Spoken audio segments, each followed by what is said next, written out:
Saudara pemirsa, kali ini kita akan membedah tentang sejarah bangsa Cina pertama kali ke Pulau Borneo atau Kalimantan. Sumber utama dari pembahasan ini adalah berdasarkan catatan dari P.J. Vet yang ditulis pada tahun 1836 dan diterjemahkan oleh Pastor Yeri dalam bahasa Indonesia yang terdiri dari 4 jilid serta sumber dari Museum Kalimantan Barat dan sumber pendukung yang lainnya. Semoga ulasan ini bermanfaat bagi kita semua. Selamat menyaksikan.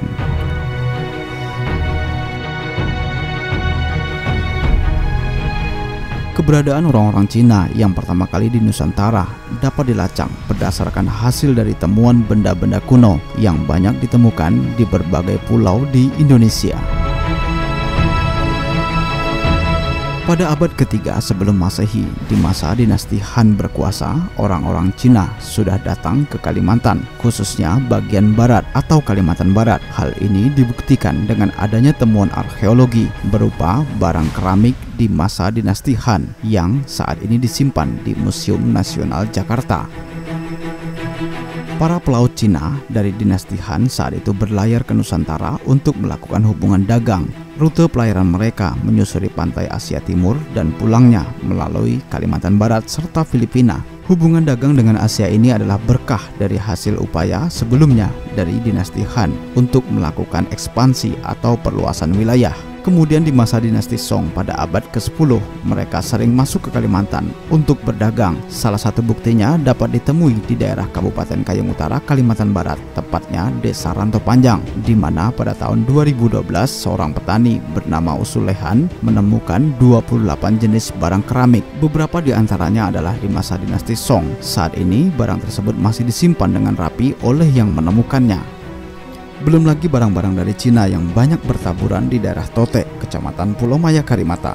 Namun sayangnya, barang-barang tersebut banyak dipindah tangankan. Yang tersisa hanya batu prasasti berupa coretan-coretan kuno. Selanjutnya, hubungan Tiongkok dengan Kalimantan Barat pada masa itu sering terjadi. Kemudian pada abad ke-13, tepatnya tahun 1293 Masehi, pasukan Kubilai Han di bawah pimpinan Panglima Perang yang bernama Ikemise, Sipi, dan Kausing dalam perjalanannya menuju Singosari untuk menghukum Raja Kertanegara. Mereka singgah di Kepulauan Karimata yang pada saat itu masuk dalam wilayah Kerajaan Tanjung Pura. Kebenaran ini dapat dibuktikan dengan adanya prasasti batu Cina yang saat ini masuk wilayah Desa Betok, Kecamatan Kepulauan Karimata, Kabupaten Kayong Utara, Kalimantan Barat. Dalam inskripsi prasasti batu Cina yang telah diteliti oleh Balai Arkeologi, dinyatakan bahwa dalam masa itu pasukan Kubilai Han singgah di Pulau Karimata guna memperbaiki kapal serta mengisi kebutuhan air. Dari sumber yang lain disebutkan bahwa ketika pasukan Kubilai Han kalah perang, saat pulang mereka singgah kembali di Karimata dan sebagian banyak yang takut mendapat hukuman dari Kubilai Han atas kekalahan mereka. Akhirnya banyak dari mereka melarikan diri dan sebagian menetap di Kalimantan Barat.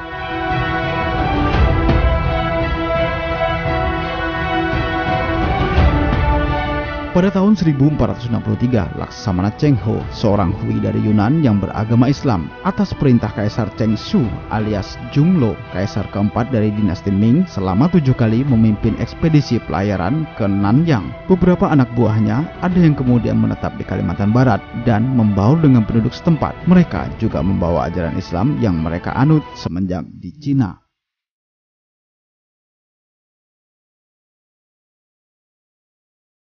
Di abad ke-17, hijrah bangsa Cina ke Kalimantan Barat menempuh 2 rute, yakni melalui Indochina dan Malaya.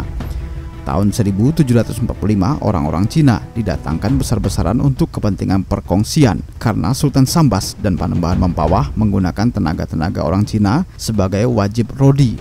Mereka dipekerjakan di tambang-tambang emas. Kedatangan mereka di Monterado membentuk kongsi yang bernama Taikong, yang artinya parit besar, dan Samtokiau yang artinya 3 jembatan.